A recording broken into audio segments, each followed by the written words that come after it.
Sex अगर आप regularly नहीं कर रहे तो वो भी इफेक्ट करता है। तो एक हेल्दी कपल को अगर वो प्रेगनेंसी में इंटरेस्टेड हैं, हफ्ते में कम से कम 3 दफ़ा इंटरकोर्स ज़रूर करना चाहिए। मर्दाना बांझपन और स्पेशली जो स्पर्म की हेल्थ है उसके हवाले से हम बात करेंगे कि ये स्पर्म की जो हेल्थ है ये किन किन चीज़ों से अफेक्ट होती है और उसका जो है ट्रीटमेंट क्या है। आप इंटरेस्टेड हैं कि आपकी वाइफ जो है वो प्रेगनेंट हो जाएँ तो आपको ये चीज़। अस्सलाम वालेकुम, गुड आफ्टरनून। मेरा नाम डॉक्टर साकिब सिद्दीक और मैं गायनोकोलॉजिस्ट और इनफर्टिलिटी रिप्रोडक्टिव मेडिसिन स्पेशलिस्ट हूँ। आज नाज़रीन हम जिस टॉपिक पे बात करेंगे वो है मर्दाना बांझपन और स्पेशली जो स्पर्म की हेल्थ है उसके हवाले से हम बात करेंगे। और उससे पहले स्पर्म क्या है और क्यों ज़रूरी है और उसकी सेहत क्यों ज़रूरी है और उसकी क्या इंपॉर्टेंस है और ये क्या काम करता है, इस डायग्राम की मदद से आपको हम एक्सप्लेन करने की कोशिश करेंगे। ये डायग्राम जो है ये ख़वातीन का जो अंदरूनी निज़ाम है जिसको फीमेल रिप्रोडक्टिव सिस्टम कहते हैं, ये वो डायग्राम है। This structure is called the uterus, जिसको बच्चेदानी भी कहते हैं। और ये स्ट्रक्चर जो है ये है ओवरी, जिसको अंडेदानी आम ज़बान में उर्दू में अंडेदानी भी कहते हैं। औरत के अंदर अगर मेंस्ट्रुअल साइकिल रेगुलर चल रहा है तो यहाँ इस ओवरी में अंडा बन के एक दफ़ा महीने में इस ट्यूब के अंदर आ जाता है। और जब हस्बैंड और वाइफ जो है आपस में मिलाप करते हैं तो हस्बैंड का जो सीमेन है वो यहाँ पे गिरता है, वजाना यहाँ पे चोरी किया गया ट्यूब है जहाँ स्पर्म गिरता है। सीमेन जो है, सीमेन के अंदर जो स्पर्म्स हैं, एक वक्त का जो सीमेन डिस्चार्ज होता है मर्द का, उसके अंदर तकरीबन 100 मिलियन स्पर्म्स होते हैं जो कि बनते हैं कोई 10 करोड़ के करीब जो स्पर्म्स हैं वो बनते हैं। और आप ये सुन के हैरान होंगे कि ये स्पर्म्स जो 10 करोड़ हमने बताया यहाँ पे गिरे, ये ट्यूब में पहुँचते पहुँचते चंद सैकड़ों रह जाते हैं, यहाँ तक चंद हज़ार यहाँ पहुँचते हैं और उसके बाद सैकड़ों यहाँ से स्पर्म जो है आप सोचते होंगे कि इतनी तादाद में ये स्पर्म्स क्यों हैं। हालांकि वहाँ अंडे के साथ एक स्पर्म ने अंडे को मिलके एम्ब्रियो बनाना है और उस एम्ब्रियो से बच्चा बनता है। और चूँकि ये स्पर्म्स वहाँ पहुँचते पहुँचते अपनी ताकत खो देते हैं और वहाँ पीछे कुछ स्पर्म पीछे रह जाते हैं, इस वजह से इतने ज़्यादा स्पर्म जो हैं वो बनाए जाते हैं। तो स्पर्म का सबसे पहला इंपॉर्टेंट फंक्शन जो है वो उसकी मोटिलिटी है, वो स्पर्म कितना भाग रहा है ये इंपॉर्टेंट। सिर्फ भागना ही काफ़ी नहीं है, फॉरवर्ड मूवमेंट जो है उसकी, आगे जिस तरह पानी के अंदर मछली तैरती है इस तरह स्पर्म जो है फीमेल बॉडी के अंदर जाके वो स्विम करके उसने यहाँ पे तैरना है। और स्पर्म जब हम टेस्ट करते हैं लेबॉर्ट्री के अंदर और उसमें जो आपको मैंने उसकी तादाद बता दी है वो तकरीबन इतनी ही होनी चाहिए पर ml। हम कहते हैं जी 15 मिलियन से ऊपर हो, लेकिन टोटल जो है स्पर्म वो 100 मिलियन के करीब स्पर्म्स अगर हों तो उसको हम कहते हैं कि ये एडिक्वेट स्पर्म्स हैं।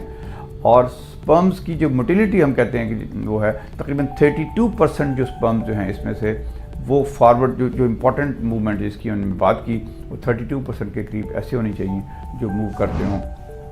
और फिर यहाँ से स्पर्म जाके यहाँ पहुँचेंगे और यहाँ एग के साथ जो है वो इसका एग का आउटर शेल जो है उसको ब्रेक करके स्पर्म इसके अंदर जाएगा तो उसको हम कहते हैं फर्टिलाइजेशन। फिर ये एम्ब्रियो यहाँ से बन के ये this is how the embryo looks like, ये यूट्रस में आके इम्प्लांट होगा। जब ये एम्ब्रियो यूट्रस में इम्प्लांट हो जाएगा तो हम कहते हैं कि प्रेगनेंसी होगी। अब आज डिस्कस हमने ये करना है कि ये स्पर्म की जो हेल्थ है ये किन किन चीज़ों से अफेक्ट होती है और उसका जो है ट्रीटमेंट क्या है। नंबर 1 जो चीज़ें अफेक्ट करती हैं वो है केमिकल्स। एनवायरमेंटल पोल्यूशन जो है ये आजकल बहुत ज़्यादा हो गई है, स्पेशली बड़े शहरों के अंदर, ये भी स्पर्म की हेल्थ को अफेक्ट करती है। फिर गांव के अंदर जो पेस्टिसाइड्स है जो फसलों पे छिड़काव करते हैं हम, कीड़े मार अद्वियात जो हैं, वो जो लोग ये कर रहे हैं अगर वो सांस के ज़रिए से इनहेल कर लें तो उनके ब्लड में जाके ये भी स्पर्म्स को अफेक्ट कर सकते हैं। फिर कुछ आपकी बीमारियां हैं जिसमें एक डायबिटीज़ है या कोविड आपको हुआ है या और इस तरह की चीज़ें हैं तो वो भी स्पर्म की हेल्थ को अफेक्ट करती हैं। तो इसलिए ये इन चीज़ों से हमने अगर आपको प्रॉब्लम्स हैं तो उसको ट्रीटमेंट करना है। ट्रीटमेंट के बाद ये इम्प्रूव हो सकती हैं, रिकवरी इनकी हो सकती है। और चीज़ें जो है वो एक स्मोकिंग है, स्मोकिंग और अल्कोहल और जो ड्रग्स हैं, एडिक्शन जिसको हम कहते हैं। स्मोकिंग रेगुलर अगर आप स्मोकर हैं, चाहे कम सिगरेट भी पी रहे हैं, वो भी आपकी स्पर्म की हेल्थ को अफेक्ट करते हैं। अगर आपकी स्पर्म अफेक्टेड है तो जाहिर है कि इनफर्टिलिटी होगी, जो आपकी फीमेल पार्टनर है उसमें कंसेप्शन का प्रॉब्लम होगा।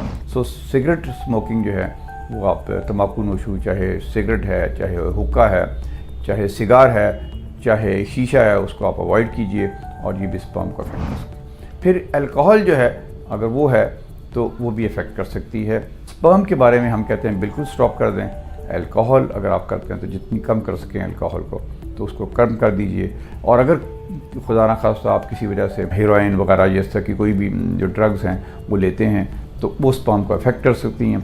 वो आप अगर आप इंटरेस्टेड हैं कि आपकी वाइफ जो है वो प्रेग्नेंट हो जाएं तो आपको ये चीज़ें छोड़नी पड़ेंगी। सेक्स अगर आप रेगुलरली नहीं कर रहे तो वो भी इफेक्ट कर। सो एक हेल्दी कपल को अगर वो प्रेगनेंसी में इंटरेस्टेड हैं हफ्ते में कम से कम 3 दफ़ा इंटरकोर्स ज़रूर करना चाहिए, क्योंकि अगर आप इंटरकोर्स में बहुत गैप कर देंगे तो स्पर्म की जो मोटिलिटी है उसकी हेल्थ जो है वो अफेक्ट होती है। क्योंकि स्पर्म जो टेस्टिस के अंदर स्पर्म बनते हैं और स्पर्म कंटिन्यूसली बन रहे हैं।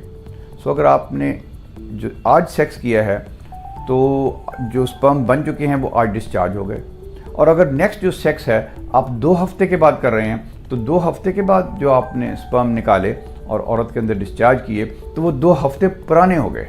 जो 2 हफ्ते पुराने स्पर्म्स हैं वो उनकी हेल्थ वो ज़्यादा नहीं होगी, उनकी एक्टिविटी जो जिसकी हमने बात की मोटाइल स्पर्म्स वो उतने ज़्यादा आपको नहीं मिलेंगे, क्योंकि वो स्पर्म्स जो 2 हफ्ते पहले बने हैं वो इतने एक्टिव नहीं होंगे।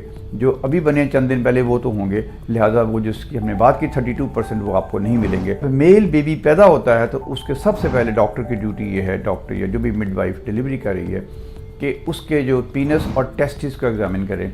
और अगर उसके टेस्टिस नहीं हैं, जब मेल बेबी माँ के पेट के अंदर होता है तो उसके अंदर टेस्टिस पेट के अंदर होते हैं। वो आहिस्ता आहिस्ता से डिलीवरी से थोड़ी देर पहले वो नीचे आके वो जो सैक बना हुआ है जिसके अंदर टेस्टिस, जिसको हम अपनी ज़बान में स्क्रोटम कहते हैं, उसके अंदर आ जाते हैं। अगर डिलीवरी के टाइम पे अगर वो टेस्टिस अभी तक उस स्क्रोटम के अंदर नहीं आए, उस सैक के अंदर नहीं आए, पेट के अंदर हैं, तो फ़ौरन हमें पेरेंट्स को इन्फॉर्म करना चाहिए और पेरेंट्स को ये बताना चाहिए कि 1 साल तक अगर वो नीचे नहीं आए तो आपने डॉक्टर के पास जाना है और इसकी सर्जरी करके इसको नीचे करने की कोशिश करनी है।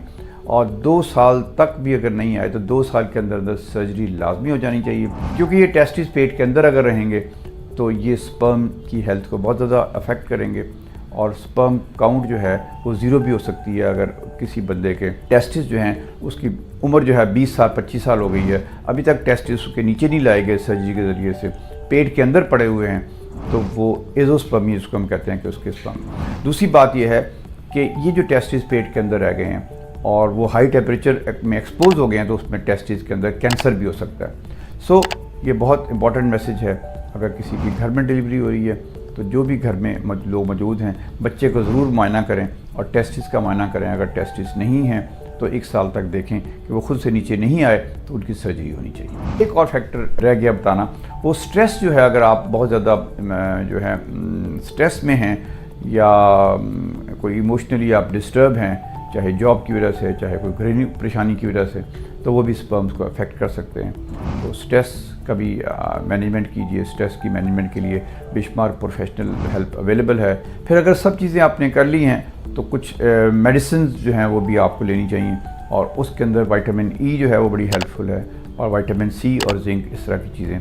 और ये ख़ुद भी ले सकते हैं, लेकिन बेहतर होगा कि कोई प्रोफेशनल आप एडवाइस ले लें, किसी डॉक्टर को दिखाएं, वो आपको प्रेस्क्राइब करेंगे। तो ये डाइट है, तो ये डाइट इस्तेमाल करेंगे तो ये एंटीऑक्सीडेंट डाइट कहलाती है। ये स्पर्म की हेल्थ को इम्प्रूव करती है।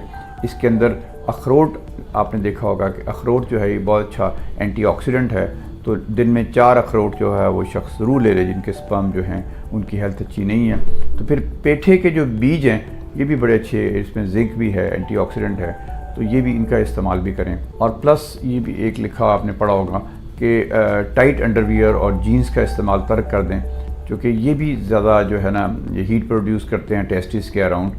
और तीसरी इंपॉर्टेंट बात यह है कि अगर आप लैपटॉप इस्तेमाल करते हैं और बहुत लंबा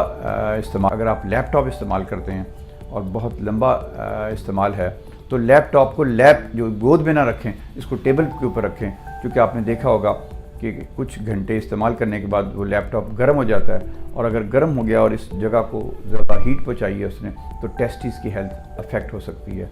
तो ये चीज़ें हैं। तो ये आज हमने डिस्कस किया कॉजेज़ जो हैं मेल इनफर्टिलिटी की, स्पेशली स्पर्म मोटिलिटी की, और उसके लिए क्या डाइट है और ट्रीटमेंट क्या है और इसको प्रिवेंशन क्या है, ये तीनों चीज़ें आज हमने डिस्कस कर ली। अगर आपको इस तरह का कोई मसला है चाहे वो फीमेल इनफर्टिलिटी है या मेल इनफर्टिलिटी। आज चूँकि हमने मेल इनफर्टिलिटी की बात की, तो अगर किसी को स्पर्म का या मेल इनफर्टिलिटी का प्रॉब्लम है तो आप हमसे रब्ता कर सकते हैं। जिस तरह मैंने अपना नाम बताया, professor doctor Saqib Siddique, consultant gynaecologist and infertility specialist, Mid City Hospital, Jail Road, Lahore. और हमारा जो कॉन्टैक्ट नंबर है जहाँ से आप अपॉइंटमेंट ले सकते हैं वो स्क्रीन पे आप देख सकते हैं। बहुत शुक्रिया।